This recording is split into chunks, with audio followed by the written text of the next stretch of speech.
Ahora es momento de hablar del pensamiento de una persona que fue muy importante para nuestro país en lo que tiene que ver con políticas culturales, en lo que tiene que ver con gestión cultural, en lo que tiene que ver con una cultura democrática y para todos. Estoy hablando de Gonzalo Carámbula, el político Gonzalo Carámbula, que fue director de Cultura durante la gestión de Mariano Arana, pero bueno, también fue asesor de la Agencia de Cooperación Española, asesor en la UNESCO, durante el gobierno de Tabaré Vázquez fue dirección de la Secretaría de Comunicación de la Presidencia, además un gran docente. Y bueno, todo ese pensamiento, ¿dónde está? Exactamente, está en este libro que propone y reúne el legado de Gonzalo, pero tenemos para charlar, porque alguien tuvo que estar a cargo de esto, le llevó como 3 añitos, un laburo, y sé que es probable que quedara material para otro libro, seguramente. Estoy hablando de Danilo Urbanavicius, lo dije muy bien. Perfecto, Pablo. Excelente gestor cultural, lo recibimos con un fuerte aplauso. Gracias. Muchas gracias, Danilo, querido. Gracias. Una alegría recibirte. Mira, y hoy hacía una pregunta como media de orden, pero le ponía como el plus de si fuera un extranjero. Si viene un extranjero acá y vos le tenés que contar quién fue. ¿Quién fue Gonzalo Carámbula? ¿Quién fue Gonzalo Carámbula? Gonzalo Carámbula fue y es el político más importante que tuvo nuestro país, ¿sí? En el ámbito cultural, por lo menos desde la apertura democrática de este país, ¿sí? O sea, lo primero que fue Gonzalo fue un político, también fue un militante cultural y después tuvo una carrera, como bien mencionaban ustedes, fue director de Cultura durante los 2 periodos de Mariano Arana. Antes había sido, como dije, parlamentario, diputado por el Frente Amplio también. A nivel internacional es una figura de relevancia, después podemos hablar de eso. De hecho, la editorial es argentina y eso da muestra de la dimensión de Gonzalo, y trabajó para la UNESCO, trabajó para la Cooperación Española, es decir, fue consultor a nivel internacional y referencia, y también perteneció a la Secretaría de Comunicación de Presidencia, que fue su última función pública, por decirlo, sí, fue su última función pública, exactamente. Recién cuando estábamos sacando la foto que ponemos en las redes, Luciana, nuestra productora, dijo, qué buena esa foto, ¿dónde es? Y vos decís que esa foto tiene mucho que ver con Gonzalo y lo explica bastante. Sí, vos sabés que cuando la vi así en la dimensión me impresionó porque es una foto muy significativa. Esta foto es una foto que el propio Gonzalo sacó de los bañados de Carrasco y es la foto que él utilizaba en sus clases para hablar sobre la metáfora del ecosistema cultural. Entonces, todas las personas que ven la tapa del libro enseguida lo asocian con eso, y es emocionante las cosas que te dicen por la tapa, por Gonzalo, en función de la tapa del libro. Por eso era tan importante y se hizo un trabajo fotográfico de edición porque estaba en baja calidad, entonces hubo que hacerle trabajo y no había chance de que fuera otra la tapa, tenía que ser esta, y bueno, finalmente se logró. Ahí Manuel Aldave tuvo mucho que ver en esa edición, así que sí, es muy significativa para quienes conocimos a Gonzalo y quienes vimos sus clases y vimos esa foto en vivo y en directo. Bueno, y además ya podemos empezar a desglosar esto del ecosistema, porque quizás en el momento que él lo plantea no era una cuestión. Ahora es muy común hablar de ecosistemas de diferentes cosas, pero cuando él lo planteó era como, bueno, hay que explicar qué es esto. Sí, él fue un visionario en muchos sentidos. En el ámbito de la cultura, él utilizaba la metáfora para decir que la cultura no era algo rígido, sino que era algo dinámico, justamente como un ecosistema, en donde viven distintas especies que se fagocitan las unas a las otras, en donde hay unas que necesitan más luz, otras necesitan más agua, y hay que ver justamente cómo se equilibra dentro de esos ecosistemas, y directamente lo relacionaba, por ejemplo, con la institucionalidad cultural, es decir, cómo conviven aquellos elencos estables donde el Estado aporta X cantidad de dinero con aquellas organizaciones civiles o elencos de teatros independientes que tienen menos apoyo, pero que también necesitan de alguna manera para desarrollarse, y bueno, cómo es que conviven todas esas especies dentro del ecosistema. Brillante. Si tuvieras que elegir 10 grandes aportes de Carámbula a lo que tiene que ver con la cultura de este país, ¿cuáles serían? ¿Es posible? Sí, es posible y podríamos hablar durante mucho rato. Pero lo primero es eso, ¿no? O sea, visualizar a la cultura como algo complejo y dinámico, que la cultura no es solo las manifestaciones artísticas, es decir, las políticas culturales, decía Gonzalo, no es una agenda de espectáculos, una grilla de espectáculos que se reproduzcan, sino que tiene más que ver en cómo elegimos vivir en sociedad. Entonces, él también decía, otra cosa importante, vamos por la segunda, que las políticas culturales son las políticas públicas por excelencia, porque uno interviniendo en las políticas culturales interviene en la sociedad. Yo en estos días he puesto mucho el ejemplo de la basura. Yo no soy experto en gestión de residuos, pero ¿cuánto tiene que ver los residuos con la cultura? Es decir, Total. cómo nosotros consumimos productos, cómo tiramos en la volqueta. Es decir, podemos poner 10.000 contenedores, puede pasar el basurero como pasaba antes cada 5 minutos, pero igualmente si nosotros no cambiamos culturalmente algunos comportamientos, de nada sirve. Entonces, intervenir en las políticas desde la cultura, de alguna manera es intervenir en la sociedad. Claro. Es buenísimo eso que decís, porque la verdad es que uno al pasar siempre está hablando no, es un tema cultural, esto es un tema cultural, pero no se detiene a pensar de qué estamos hablando cuando decimos tema cultural. Atravesamos una pandemia, ¿sí? Y había un GACH que fue necesario, importante, y eso no hay dudas, pero dentro del GACH creo que en algún momento hubo solo un sociólogo. No había nadie vinculado a la cultura y cambiamos nuestra forma de saludarnos, de juntarnos, sí, es decir, de interactuar. Que todavía estamos sufriendo consecuencias, ¿no? Yo tengo hijas chicas y al principio la escuela era ir un ratito o sea, intercambiar con sus compañeros era eso, era el puño, era poco contacto, es decir, todavía no medimos las dimensiones culturales que tuvimos en la pandemia. Como un ejemplo, ¿no? Eso que vos decías. No, y además me quedo pensando en esta charla, esta entrevista-charla, que claro, qué importante habrá sido, igual está el legado acá, pero la visión de Gonzalo también en la pandemia, en su momento, porque está esta parte cultural que decís, pero también los hechos, los actos culturales fueron como denigrados en algún momento. ¿No? Sí, Esto no sirve. De hecho, fue uno de los sectores, y me hago cargo de estas palabras, que se le prohibió trabajar. Es decir, no se podía trabajar. Había reparto de comestibles, había otras cosas que de alguna manera eran cosas necesarias, pero la cultura también fue necesaria. Y si uno se pone a analizar cuánto creció el sector audiovisual, las plataformas audiovisuales o la plataforma de la música o la venta de los libros, que de alguna manera era, ¿no?, quien tuvo la posibilidad de estar en la pandemia de alguna manera, conservar el trabajo, estar cuidado, era lo que tenías para hacer, escribir, leer, mirar la televisión, escuchar la música, ¿no? Y hay una cosa con eso que vos decís, ¿qué pensaría Gonzalo de todo esto? Que lo dice Gerardo Urico, que es muy lindo. Él me decía, demoró mucho en escribir para el libro. Y me decía, no es porque no quiera escribir, es porque a veces me distraigo y tengo la intención de llamar a Gonzalo y preguntarle qué piensa de tal cosa. Wow, digo, y esa es una sensación fuerte y es una sensación que de alguna manera estoy recibiendo en estos días a través del libro de personas que tienen la necesidad de decirme cosas de Gonzalo. Y yo también lo estoy conociendo a través de las personas que lo conocieron de verdad. Digo, yo lo conocí, fui su alumno, compartí un ámbito laboral con él, pero no era amigo de Gonzalo. Y eso es lindo también porque lo estoy conociendo a Gonzalo desde la visión de otras personas que lo conocieron y otras personas que no lo conocieron tanto, pero que Gonzalo significó mucho para la vida de esas personas. ¿Hubo algo que te hizo pensar, yo tengo que hacer un libro que recoja todo lo que del pensamiento de Gonzalo, lo que sé, los artículos que conozco, o sea, que esté todo en un lugar? ¿Qué fue? Sí, la génesis del libro es muy linda, no es una idea mía, sí, empiezo por el final de la génesis, que es, yo me reúno con Emiliano Fuentes, que es el editor argentino de la editorial RGC, editorial argentina, 2 días antes de que se declarara la pandemia. Y él ahí en un momento me pregunta quién era el político o la política de la actualidad referencia a los ámbitos de la cultura. Y mi respuesta fue, el político por excelencia en Uruguay fue Gonzalo Carámbula. Me dijo, sí, claro, Gonzalo Carámbula. Y me empezó a hablar como si lo conociera de toda la vida. Esto fue en el año 2020. Pero en el año 2016, yo siendo estudiante de la licenciatura, hubieron 2 compañeras que me hicieron 2 preguntas importantes. La primera fue si yo tenía algún texto de Gonzalo para que ella leyera, y yo ahí con mi compañera de biblioteca preparé un listado de 8 o 10 artículos, y así como lo recibí, se lo reenvié y abrí una carpeta en mi computadora que decía textos de Gonzalo. Y quedó ahí. Al poco tiempo, otra compañera me pregunta, ¿realmente Gonzalo fue tan importante como dicen?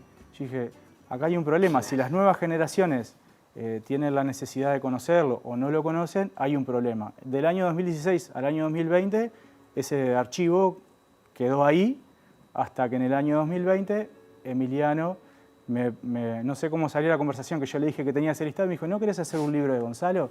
Y yo le dije sí, sin saber qué significaba hacer un libro de Gonzalo. 2 días, pandemia, encierro, en ese momento estaba en el otro proyecto. Dijiste, esto es una señal. Esto es una señal, fue en ese trayecto también hicimos con Germán Silveira y Diego Gómez el libro del Ballet Nacional del Sodre, pero mientras escribía ese libro iba buscando en internet, pero también el acceso que yo tenía a los artículos era nulo porque las bibliotecas estaban cerradas. Entonces, y aparte, seguramente para escribir el libro del Ballet Nacional del Sodre, Gonzalo sería una referencia. Gonzalo está adentro del libro del Ballet Nacional del Sodre, Claro. porque Gonzalo tiene que ver con el resurgimiento del Ballet Nacional del Sodre. Entonces, ahí ya fue como que el ecosistema empezó a convivir, ¿no? Y se empezó a tejer esas redes. Y bueno, y ahí empiezo el trabajo de investigación y cuando se reabre las bibliotecas, me interno en la Biblioteca Nacional, en la Biblioteca del Palacio Legislativo, y ahí llego a reunir casi 60 artículos. Y en un momento dije, ¿qué hago con todo esto, no? Porque para mí todos los artículos de alguna manera eran importantes. Claro. Y los artículos el libro tiene una característica, los artículos en particular, que no hablan solo de un tema. Es decir, vos lees un artículo y te está hablando del derecho a la cultura, de economía de la cultura, de descentralización cultural, y de alguna manera ponerlos en un esquema, decir, bueno, este artículo habla de derecho, este artículo habla de tal cosa, era forzar mucho. Entonces en un momento ahí le pido ayuda a una referencia para mí, que es José Rila, le digo, mirá Pepe, tengo este problema, no sé qué hacer, y me dice, confía en el editor. Yo dije, bueno, entonces ahí, después que llegué a los 60 artículos, las 600 páginas, le dije, Emiliano, todo tuyo, ¿qué hacemos con todo esto? Claro. Y ahí Emiliano fue de alguna manera el que me ayudó a ordenar y a priorizar qué artículos quedaban y qué artículos no. Y de alguna manera estructurar el libro no tanto por bloque, sino de tomar a Gonzalo como un propio ecosistema. Entonces hablamos de Gonzalo como persona y ahí hablan personas que realmente lo conocieran, porque yo no podía hablar de Gonzalo desde una cercanía, sino de lo que Gonzalo significó para mí, ¿tá? O sea, esa es mi relación en el libro con Gonzalo. Después hay otro capítulo que es el militante cultural, que es Gonzalo hablando de todos estos temas de descentralización, economía de la cultura, y otro de Gonzalo como político con textos relacionados a la política cultural. Y el libro termina con un código QR que te lleva a un anexo digital, porque imprimir ese libro era imprimir 600 páginas, cosa que era totalmente inviable desde la perspectiva editorial. Y bueno, las personas que accedan al libro van a tener casi al final un código QR que los va a llevar a un anexo digital donde hay otros textos y además hay una cosa importante, ¿sí?, en la vida de Gonzalo, que fue la revista La Plaza, que fue una revista de las piedras que él sacó con su papá Felisberto y con su hermano Marcos Carámbula desde el año 79 al año 81. Sí. Y ahí él ya mostraba de alguna manera esa visión y esa tendencia a los temas culturales. De hecho, cuenta la historia que la clausura de la revista La Plaza se da en el número 24 de la revista y la tapa era una tapa que decía «Viva la cultura» y adentro tenía una separata cultural que convocaba a una Asamblea Nacional de la Cultura. Estamos hablando del año 1981. Vos me preguntabas hoy la visión. Bueno, ahí ya te dije como 15 cosas, sin numerarlas, ya te nombré como 15 cosas de la importancia que tiene este libro. Y una de las cosas que me está dando más satisfacción es que las personas que yo no conozco, que me contactan por las redes o que consiguen mi teléfono, me dicen, gracias por el libro, estoy en tal proyecto, entonces este artículo que está acá me sirve para tal cosa, y para eso fue hecho el libro, ¿sí? Para que la gente se apropie del libro. Además es un libro que si bien tiene es decir, es académico en el sentido del rigor con el que se investigó, los textos de Gonzalo son muy sencillos de leer, es decir, no necesariamente uno tiene que estar vinculado a la gestión cultural, es decir, es con mucho tecnicismo. Con mucho tecnicismo, porque él tenía la capacidad de explicar cosas complejas de una forma muy sencilla. Hoy mencionabas que la gente se te acerca a hablarte de Gonzalo. ¿Qué fuiste descubriendo desde la parte pongámosle, humana, porque las gestiones están acá y todo, Sí. pero ¿fuiste descubriendo un Gonzalo desde ese lugar también? Sí. Vos tuviste la oportunidad Sí, obviamente, sí, de trabajar sí. y todo, Sí, pero... yo, es decir, quien lo vio por lo menos una vez ya te dabas cuenta que era una persona increíble, ¿no? Pero me fui dando cuenta más de la sensibilidad que él tenía y de la humildad que él tenía. Lilian Quechichán, que también forma parte del libro, lo define con dos palabras que para mí son clave: afable y generoso, y también decía, lejos de toda exposición mediática inconducente. Es decir, era una persona que me enteré también que a veces no le gustaba dar entrevistas, pero yo cada vez que lo llamaba a Gonzalo era un problema porque me decía que no, porque no porque fuera descortés, sino porque tenía esa cosa como decir, bueno, lo hago porque hay que hacerlo, por la figura que soy, tengo que hacerlo, pero... Pero le gustaba el foco. Sí, no le gustaba. Él, si se podía alejar, se podía alejar. Entonces esa condición humana de Gonzalo la descubrí a través, ya te digo, del relato de las personas que lo conocieron, de los amigos. Y pues una parte también importante, que es muy sensible, es Gonzalo como militante político y como persona que sufrió la tortura en la dictadura, como muchas uruguayas y uruguayos. Esa parte es muy dura. Conocí algunos detalles que no vale la pena ni siquiera nombrarlos, pero también ahí hay una parte de Gonzalo que yo valoro mucho, que es una persona que vivió todo lo que vivió y de alguna manera no tenía ese sentimiento de dolor o de venganza, sino todo lo contrario, es decir, todo lo que hacía él era justamente en pos del desarrollo cultural y del desarrollo ciudadano, que era otro de sus aspectos también. Es decir, el derecho a la cultura, decía Gonzalo, es un derecho como el derecho a la educación, el derecho a la vivienda, el derecho a la salud, y es responsabilidad del Estado brindar ese derecho, pero también es responsabilidad de los ciudadanos exigirlo. Sí. Y él hacía un paralelismo, por ejemplo, justamente con los militantes ambientalistas. Decía, los militantes ambientalistas, a través de su militancia y a través de su lucha, han logrado poner sobre la mesa la importancia que tiene cuidar el medio ambiente. Bueno, los ciudadanos y los militantes culturales tenemos que hacer lo mismo para que de alguna manera los derechos culturales sean cumplidos. Y esa fue una inquietud de Gonzalo hasta sus últimas horas de vida. Él le dijo una frase a muchas personas que dijo, ayuden a Marcos en todo esto. Y ayuden a Marcos en todo esto tenía que ver con la necesidad de trabajar en la institucionalidad cultural y de la creación de un ministerio de cultura, ¿sí? Entonces, separado de educación. Separado de educación. Entonces hubo un grupo de expertos y referentes en cultura que para el periodo anterior trabajaron en la ley de cultura y derechos culturales que no fue aprobada. Entonces, de alguna manera, quienes hoy queremos que el legado de Gonzalo se conozcan, también vamos a empezar a militar para que eso ocurra en el periodo que viene, más allá del partido político que sea, porque también Gonzalo era una persona que más allá de su afinidad política con la izquierda, de militante del Frente Amplio, tenía la capacidad de conversar con personas de otros partidos, más allá de las diferencias, desde el respeto, desde la tolerancia, que lo llevó a tener relaciones interpartidarias muy duraderas y muy sinceras, independientemente del partido político del que fuera. Y él es reconocido con Lowy, ¿no? ¿Con Lowy? Él con Lowy tuvo una muy buena relación porque Lowy fue el primer director de cultura del 85 al 90, claro. Del 85 al 90, después Gonzalo fue del 95 al 2005 y Lowy del 95 al 2000 fue director nacional de cultura. Claro. Entonces ahí se conocieron, pero él trabajaba en lo que se llamó el Grupo de los Cuatro, que estaba integrado por, miren los nombres que les voy a decir, Luis Alberto Heber, actual ministro del Interior, Luis Hierro López, actual está en Perú, trabajando como, no sé la palabra, embajador en Perú, con Héctor Lescano, y él era conocido por el Grupo de los Cuatro, después más adelante, por ejemplo, también con Pedro Bordaberry. Es decir, claro, si uno ve los nombres, más allá de las diferencias, y una de las cosas interesantes es que en el libro hay pasajes de Gonzalo en el Parlamento. Y yo leía las intervenciones de Gonzalo y las discusiones que tenía, por ejemplo, con Heber, y se tiraban munición cruzada, pero con un respeto y con argumentos. Y con altura. Y con altura que que era impresionante. Que se extraña.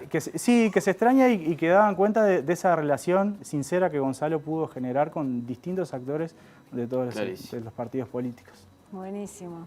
Danilo, muchísimas gracias. Gracias a ustedes. Un minuto antes de irnos para recordar que el 4 de septiembre, que se conmemora más el día. Sí, el 4 de septiembre va a pasar algo importante, es decir, se va a presentar el libro, no es porque sea importante la presentación del libro, sino que el libro pasa a ser una excusa para homenajear a Gonzalo Carámbula, porque el 4 de septiembre es la fecha de su nacimiento y hay una ley impulsada por la Dirección de Cultura de Canelones desde el año pasado para que el 4 de septiembre sea el Día Nacional de la Gestión Cultural. Ya tiene media aprobación del Senado, falta la media aprobación de diputados formalmente porque ya está aprobada, y el 4 de septiembre vamos a homenajear a Gonzalo, vamos a presentar el libro y vamos a celebrar que vamos a tener el Día Nacional de la Gestión Cultural en honor a Gonzalo y ojalá que en el periodo que viene una ley que apruebe los derechos culturales de todas y de todos. Excelente. Danilo, muchísimas gracias. Gracias a ustedes.